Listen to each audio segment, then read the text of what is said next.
Welcome to the Slop Temple. We pray this video helps. In this video, I will explain how to use UI Grid Layout.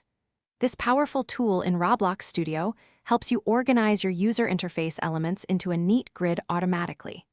To begin, simply add a UI Grid Layout object as a child to any frame or scrolling frame.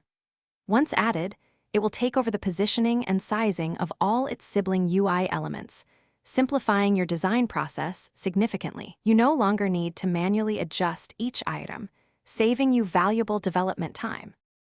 Now, let's customize your grid's appearance using key properties.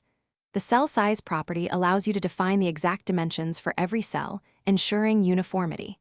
Use cell padding to introduce space between your UI elements, creating a cleaner look. You can also set the fill direction to either horizontal or vertical, controlling how elements are laid out. Finally, Start Corner lets you choose the initial placement point, such as top left or bottom right. Understanding how elements are arranged is crucial. Your UI elements will automatically fill the grid based on the chosen fill direction.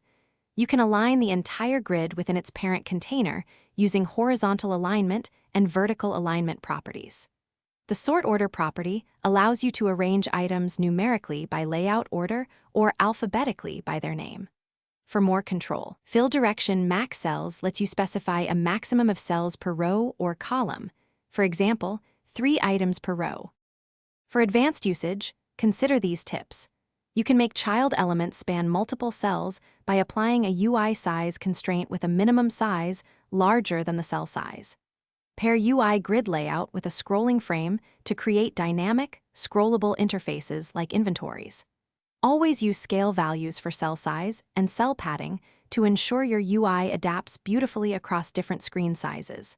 For highly structured tabular data, explore the UI table layout, which offers even more specialized control. Thanks for watching. Consider subscribing if we helped you.